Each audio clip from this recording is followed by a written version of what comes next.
खरं सांगायचं झालं तर एक लक्षात घेतलं पाहिजे, आदरणीय उपमुख्यमंत्री हे शिवसेना पक्षाचे नेते आहेत. संपूर्ण महाराष्ट्रामध्ये राज्याचा राज्यकारभार करत असताना ज्यावेळी आपण लोकांच्या करता काही विकास निधी देतो, सातत्याने आमदार म्हणून या भागाचे आमचे 2 आमदार आहेत शिवसेना पक्षाचे, निलेश राणे साहेब आहेत, केसरकर साहेब आहेत. सातत्याने अधिवेशनाच्या काळामध्ये म्हणा, अन्य मंत्रिमंडळाच्या बैठकीमध्ये म्हणा, ज्यावेळी या जिल्ह्याच्या करता साहेब मदत करतात आणि मग ही मदत केल्यानंतर आपण आपल्या कोकणासाठी, विशेष करून सावंतवाडी असेल, दोडामार्ग असेल, वेंगुर्ला असेल, या भागाला आपण जे काही निधी दिलेला आहे, विकासात्मक त्या ठिकाणी काही गोष्टी समोर ठेवलेल्या आहेत.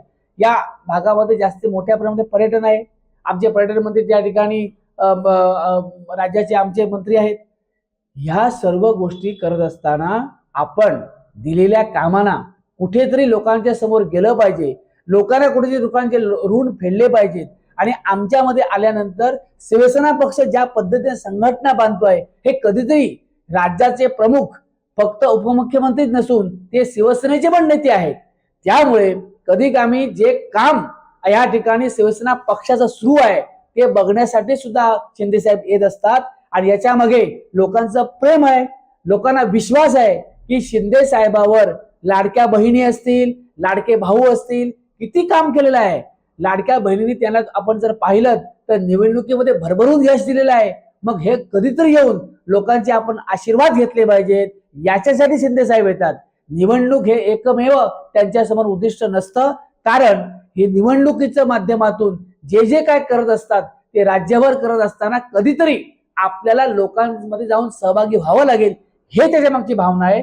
म्हणून मला खात्री आहे की उद्या केसरकर साहेबांच्या या विधानसभा मतदारसंघ असेल, निलेश राणेचा मतदारसंघ असेल, या ठिकाणी येऊन लोकांना जो काही विकास निधी असेल, भविष्यामध्ये शिवसेना पक्ष वाढला पाहिजे, भविष्यामध्ये जी संघटना आमच्या शिंदे साहेबांनी वाढवलेली आहे त्याच्यामध्ये अजून भर पडला पाहिजे. 2 आमदार आहेत त्याचे 3 झाले पाहिजेत. हे संघटना वाढल्यानंतरच खऱ्या अर्थाने पक्षाला त्या ठिकाणी आणखीन मोठ्या प्रमाणामध्ये लोक सहभागी होतील, हा शिंदे साहेबांचा उद्देश आहे.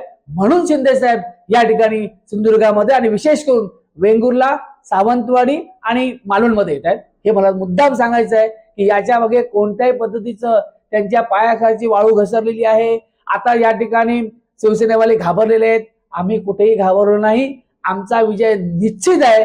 म्हणूनच या ठिकाणी शिंदे साहेब येत आहेत. आणि सर्वांचं मला खात्री आहे की आमच्या कोकणातले, आमच्या सावंतवाडीतले सर्वजण शिंदे साहेबांचं मोठ्या उत्स्फूर्तपणे स्वागत करणार, याची मला खात्री आहे.